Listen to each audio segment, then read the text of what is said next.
welcome back to my channel.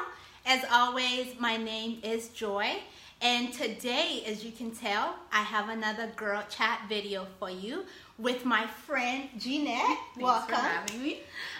Jeanette is actually one of my really good friends that I do life with, and in today's video, we're going to be talking about being young, being saved, and married.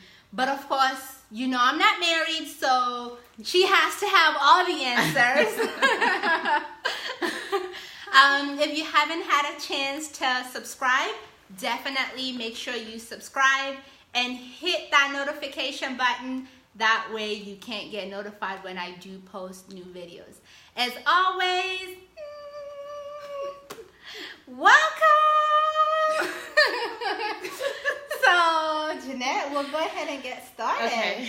How long have you been married? So me and Jacob, we've been married for 4 years. Okay. This past May made it 4 years.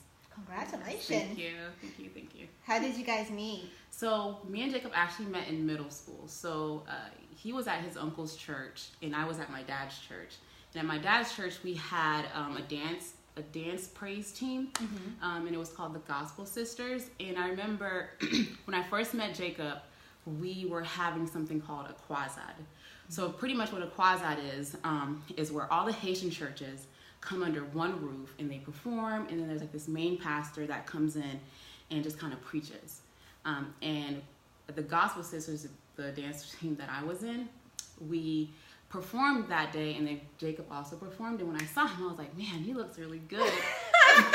So you were focused on this boy rather than God. I mean, to be honest with you, at the time, I was just like present in the church. I hadn't really found God for myself yet. Okay. Yeah, but I was like, wow, he really looks good. So he was a little bit weird back then. I'm not even gonna lie. Oh gosh. But I remember telling my cousin, I was like, man, you know, he looks really good or whatever. Long story short, we didn't end up going on our first date until high school. So fast forward a few years. High school, I see him again. I go to Orange Park because my cousin was going there, and I had to wait for her to get out of class. So I was just like walking around the campus or whatever, and I just happened to be at the library, and he happened to be there too, and we were talking, and he was like, you know, can you take me home? I was like, yeah, sure, why not? So I leave my cousin. I don't really remember what happened to my cousin at the time because I left her, went to drop him home, and I remember our conversation when I dropped him home, and I was like, man, this guy is like really cool, right? And then we went out on one date, and talked on the phone a couple times, but then we had to stop because his dad was like super strict. He couldn't have any phone calls, he couldn't have a girlfriend, and at the time he didn't have a cell phone, so I always had to call him at home. And I remember him telling me, like, if my dad picks up, hang up. So fast forward that, so we met a couple times. Well, we ran into each other a couple times in college, but I was dating at the time, and he had his own relationship at the time, so that didn't work out. It wasn't up until we ran into each other again at ByStar. I had been working there for like a year and a half, and then he started working there, and he just so happened to be training at my branch. And I remember him asking the branch, you know, if they wanted anything from Starbucks. And at the time, I didn't really like Starbucks like that. So I was like, no, I want no damn coffee at 12. I think it was like 2 o'clock. I'm like, no, I want Panera. And I remember when I saw him, I told my sister, I was like, guess who I seen? I seen Jacob. And I think at the time, I just wasn't really feeling him like that. So I didn't really care about him too much. But when he asked me, I think one day he asked me if I wanted to do something after work, just kind of catch up. And I was like, yeah, that's fine. And then, yeah, that's all she wrote after that. Wow. How did you know he was the one? Like, when did it click? For me, I think it clicked when I felt really strongly about him. It was just like, there was like this aura about him that I knew I hadn't really felt with anyone else that I've ever dated before. I was in a long on and off relationship prior to him, and it kind of left me, I guess, wounded or whatnot. And I remember I took a break from that relationship for a while, and I was just trying to find myself as like a person, just trying to figure out what I liked and what I didn't like from the old relationship. And, you know, I'm a big advocate of, you know, don't enter into a new relationship without figuring out who you are after you leave another one. Mm-hmm. So when I met him, it was just perfect because I was free from the bondage of the old relationship, and I had been for quite some time, and I've dealt with a lot of like insecurities and all that stuff from the previous relationship, and I knew that I was able to handle everything that came along with a new relationship. So when I started feeling like really strongly for him, I knew that it was different because I had never felt like that before. I actually cared about him in a way that I had never cared about anyone else. And, you know, over time, like, you know, just hanging out with each other and just seeing how we vibe with one another, I just kind of remember just talking to God and just praying through the relationship, just asking God for direction and stuff like that. Because a lot of things came up while we were dating. Okay. But I think that, well, I know that just praying through the relationship kind of helped me and helped him, you know, kind of realign everything, and we just had that focus in each other. Like, we were each other's goal, and we knew what we wanted to do. Okay. And that really helped us. Yeah. Wow. That's really great information. Yeah. And I can definitely agree with you about taking time to heal. I'm definitely a big advocate as well, as you know, about finding yourself, you know, going from being broken to being whole. And I know you and I have talked about that. Yeah. So it's actually really refreshing to just hear you, you know, restate that and say, hey, it is important for you to make sure that you are whole. How does that impact, how did you being whole impact your relationship? For example, if you had gone into the relationship with Jacob, still broken, what impacts do you think that would have caused? Okay, so in my past relationship, I was cheated on, right? And when you get cheated on, it impacts people differently, right? You can become insecure, you know. I mean, there's a lot of things that goes in when you know, infidelity, you know, finds its way into your relationship. But if I had brought that old baggage into me and Jacob's relationship, to be honest with you, we would not be where we are, just because I remember Jacob has like a lot of female friends. And if I would have let that get to me, I wouldn't be able to handle it at all. And, you know, it's a good point that you brought up female friends, because I met you through Jacob. And I know even with our friendship, my friendship with Jacob, we've been like criticized at work a lot because I have a really great friendship with him, right?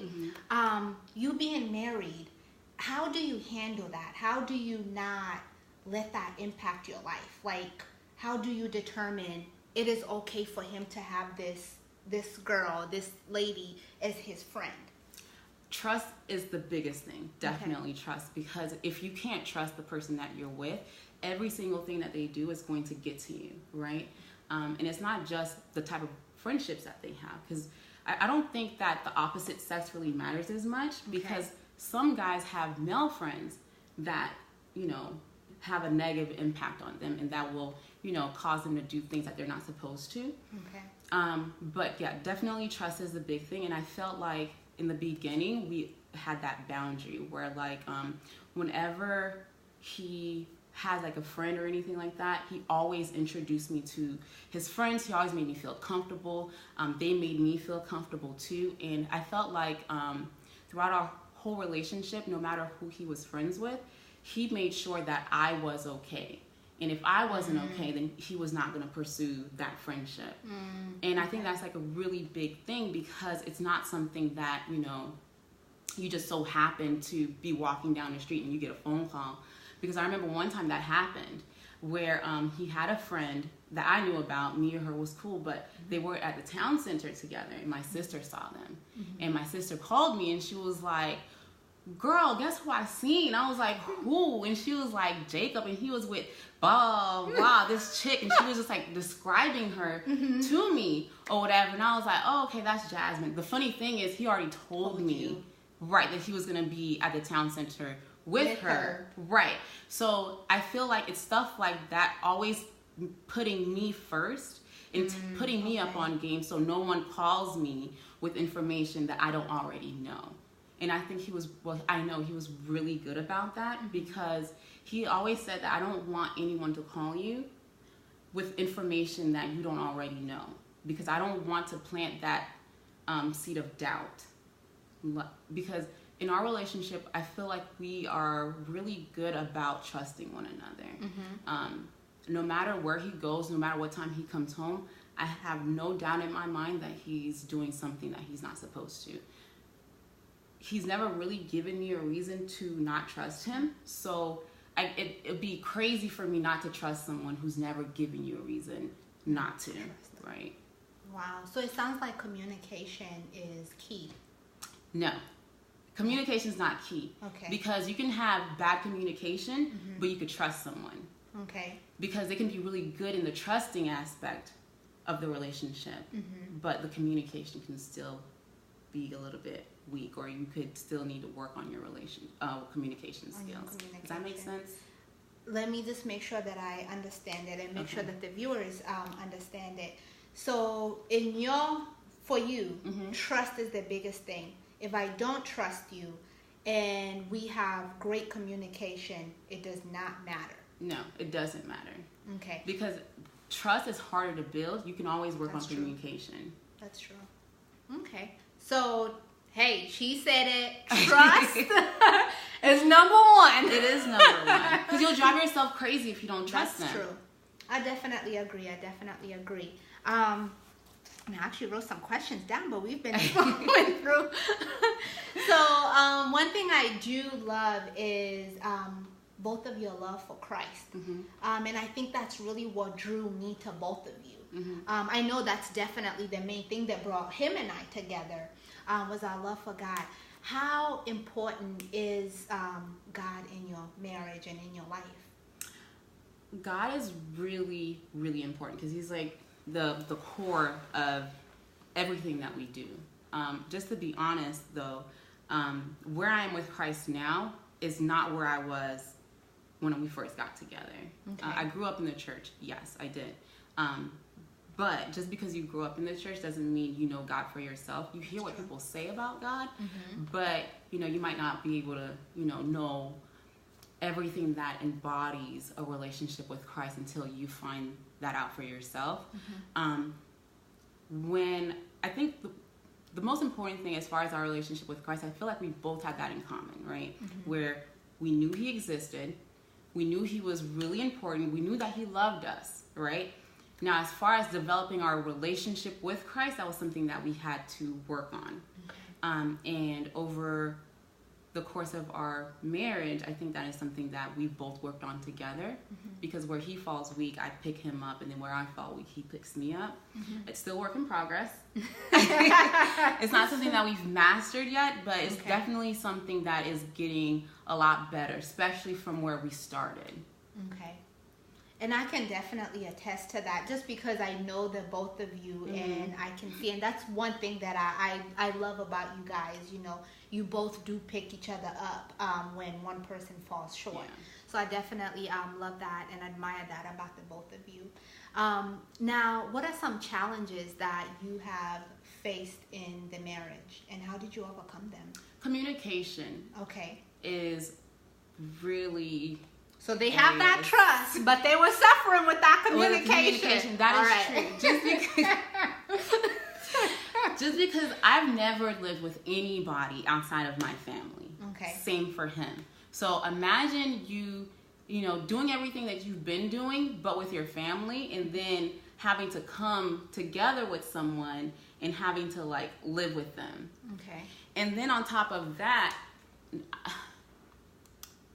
everyone doesn't come day one. Day one after the wedding's over and then everything is all said and done. I don't think anyone comes in with everything just laid out on the table. This is me.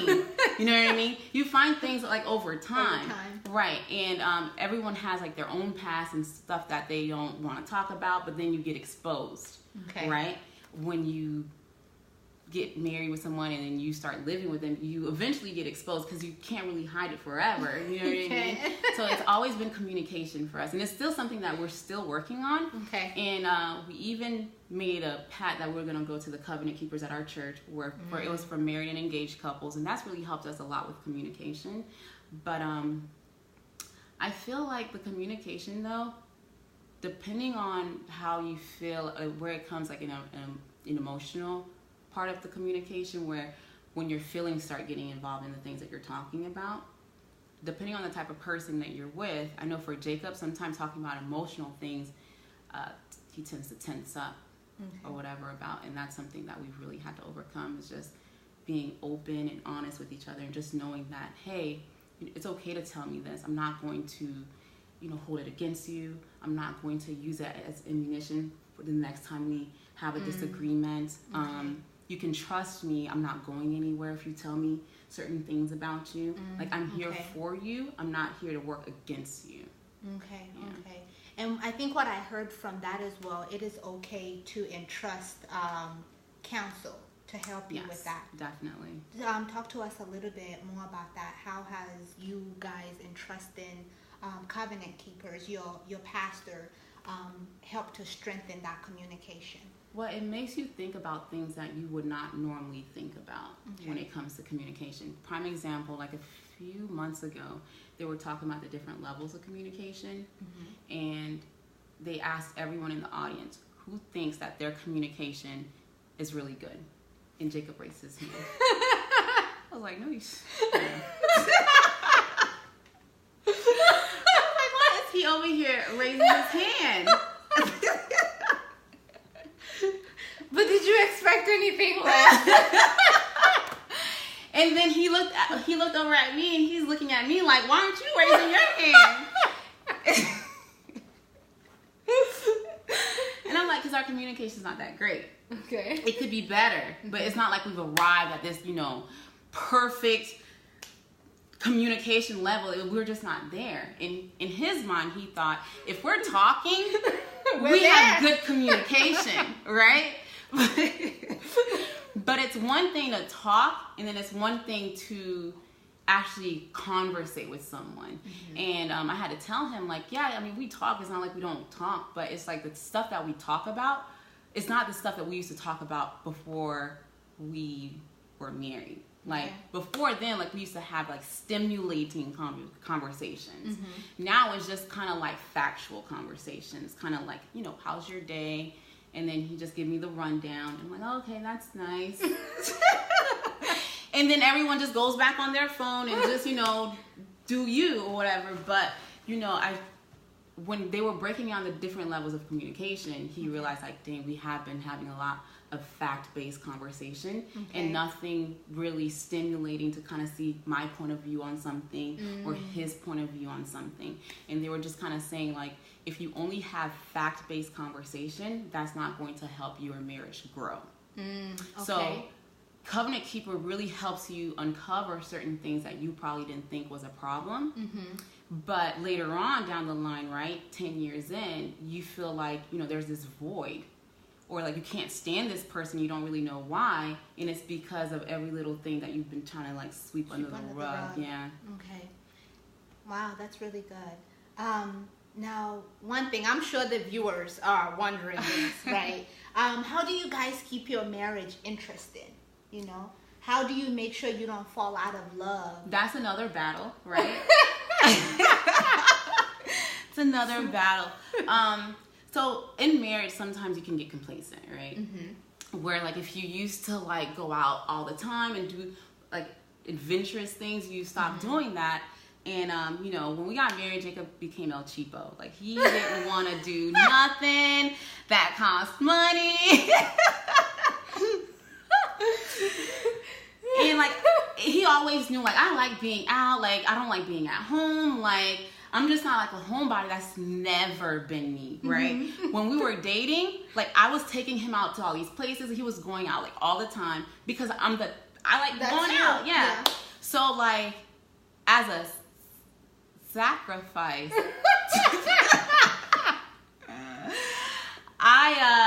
you know, became a little bit more of a homebody, and you know, he would like stay home or whatever, and then he'd be like, you know, you could go out with your girls and stuff like that.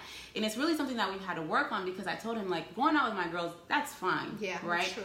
But you don't want me to always default to going out with my girls. Like, I want to spend time with you. So keeping a marriage interesting, to answer your question, is something that I've really been battling with. And going to covenant, I have to go back to that. Sometimes you have to step up. Like, I had to step up and actually plan the dates that I wanted to go to, or plan the events that I had to go to. And at first I started getting a little bit frustrated, because it's kind of like, dang, why am I always having to blah blah blah blah. But then I had to kind of like change my mindset, because it's not like he was giving me any pushback when I did plan it. It's just, he just became a little bit more laxed and more strict with the finances. And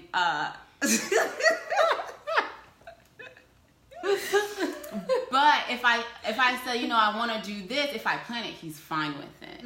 Yeah, okay. So it's something that we're still working on. It's still a work in progress, everybody. Okay. Yeah, still a work in progress, but we're getting there. And I feel like just changing our mindset, at least for me, changing my mindset on how I viewed a situation and not being the victim of the situation. Oh, okay. Helped me.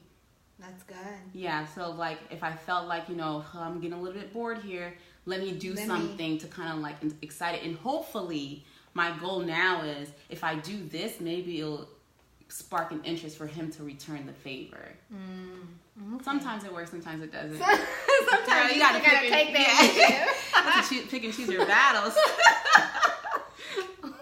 Well, that's good to know. Yeah. Now, what would you say to someone who's like, God, I'm so sick and tired of waiting. I'm so sick and tired of being single. What would you say the biggest misconception about marriage is for single people? The biggest misconception about marriage is that once you get there, it's the final destination. Because to be honest with you, when you get there, that's when you actually work harder.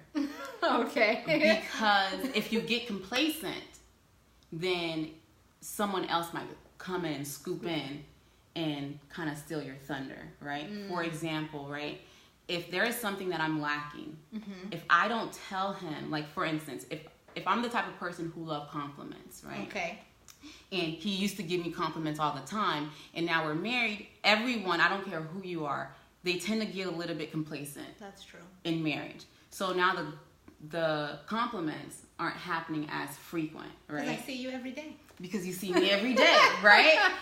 So if I start, you know, if someone new at the job or whatever starts giving me compliments, I'm going to automatically, you know, be drawn to that person. You know what I mean? Like, oh my gosh, like they're giving me the compliments that, you know, he's not giving me. Okay. Right. So you actually have to work even harder, because you're actually trying to keep your, I guess, you're just trying to, I don't want to say keep your man or anything like that. It's just kind of, you have to work harder because you're trying to earn your keep, kind of. Okay. But it's not the final destination. I don't want anyone to think that, you know, once I get married, I've made it. That's it. Yeah, I've made it. It sounds like it's the beginning of the work. It is the beginning of the work. You start working even harder. Yes, because this is the person that you're going to have to deal with forever. Forever, right? And if you don't find out what makes them happy, you don't want someone else to find out what makes them happy. And the funny thing is, people change in relationship. As you get older, people change. True. So what probably made him happy before might not make him happy now. So it's your job to kind of figure out what that is. And sometimes it's not going to be so obvious. Like, they're not going to tell you. It's little things that you have to pick up along the way. Okay. Yeah. Well, ladies, if you are thinking about marriage, it's hard, y'all. You gotta start working. You can't be lazy. It is hard. It is hard. It's a lot of compromising. And if you're someone who loves to get your way all the time, you need to work on that first. You can't be selfish. You can't be selfish. You really can't. And how does adding kids in the mix? Because I know you guys have 2 kids. How does adding kids in the mix? It's even harder with kids. It's even harder just because by default, they grab all of your attention. Mm-hmm. True. They grab all of your attention. And I think the funny thing is, I remember watching like an Oprah episode a long time ago, and that's always been in like the back of my mind. When we had our kids, I told Jacob the same thing. So I was watching the Oprah episode, and there was this lady who was getting a lot of flack because she said that I love my husband more than I love my kids. And everyone looked at her like she was crazy. Like, how do you love your husband more than you love your kids? Like, that doesn't make any sense, blah, blah, blah, blah, this, that, and the third, or whatever. And then when she started breaking it down, it made perfect sense. Because your kids are going to leave. I'm not even going to lie to you. They're going to leave. They're going to, venture out, do their own thing. And the person who's going to be stuck with you is your husband. True. Right? So if you spend all your time, and a lot of people do that because kids, just by default, they require so much attention. So much attention. By default, you're going to give to the kid, and you're not going to be feeding your marriage. So I told Jacob, like, we're going to love our daughter, but we have to love each other more than we love her. Because if we love each other more, by default, she's going to see that. And we have 2 girls. They're going to see how their mom and their father interacted with each other and the love that they had for each other. And they're going to see that, and they're going to, by default, want something like Similar. that. Right. True. My parents weren't like that, I don't think I've ever in my life seen my dad kiss my mom, or vice versa. Is it because they're foreign parents? Because they are foreigners. Because I can say the same thing. I have never seen that, ever. But the funny thing is, like, stuff like that impacts people a different way. That's true. And it impacted me, and I didn't even think that it impacted me, because I remember with my ex, he was like, how come you don't like talking about your feelings? Like, you never tell me that you love me or anything like that. I was like, why do I have to say that all the time? Exactly. Like, why? Why is it important? Why? I mean, if I've told you before, You take should it know. and run with it, right? I don't have to keep saying it. So the funny thing is, though, after me and him didn't work out, it was something that I was working on. Because I was like, wow, the reason why it's really hard for me to express myself is because of what I've watched growing up. Where I grew up in a family where no one says they love each other. You just know. You just know. I would never question my parents' love for me. I knew they loved me based on their actions. And for us, it was like, we love you. You can tell we love you based on what we do for you. Same thing with my siblings. It's not, we never said, I love you or anything like that. I remember the first time in my adult life, my dad told me that he loved me, and I instantly felt awkward. Instantly. I was like, this is weird. But it was Jacob. They expressed that stuff all the time. And he said, growing up, it was the same way for him too. It wasn't until later on he had a discussion with his mom and his dad, and they expressed it a lot more. For me, that conversation was never had. And I can actually, I'm sitting here and I'm laughing because I can definitely agree with you, because this is something I've had to go through with you guys. Yeah. That is true. You did. Like, for me, I came from a background where we weren't really like all affectionate and hugging and loving, and I come and these 2, her and her husband, they're loving and hugging, and I'm like, get off me now. The funny thing you say that, right? It was okay for me to like be like all like feel touchy with my friends, but when it came to relationships, that's where I suffered. Yeah, so like if I'm cool with you and we're homies and stuff like that, I can express all day, every day. But as soon as you put a title to it, God. It was like because you didn't see because that. I didn't see that. Yeah, because I didn't see that. And the funny thing is, my girls, they see it every single day. So they're not going to have to go through that, like where they're struggling, trying to figure out how to express themselves emotionally to a partner, because they'll see it because of how we interact with each other. I actually don't think they have a choice because their dad is very affectionate. Gianna's a little... She's no. She's gonna get broken in. I know. But I really appreciate you sharing. You're welcome. And I just want to get some final thoughts from you, or like, you know, what is one thing that you would like to tell our viewers, those who are, you know, hoping for marriage, those who are in marriage, and maybe even those that are divorced and they've kind of given up on marriage? What are like some final words? So my final words, I can't really speak to the divorcees just because I can't identify, right? But to the single people who are looking to get married, right? I would definitely say embrace your singlehood, because you will never get it back once you get married. Embrace the fact that you can just get up and do whatever you want to and not have to ask anyone, hey, do you have plans, because I'm trying to do this, and then they tell you like, well, no, and then you have to compromise, right? And embrace it. It's not something that you should look at as like, I'm searching for the word. It's not something that you should look at as if, you know, I need to rush through this to get to that.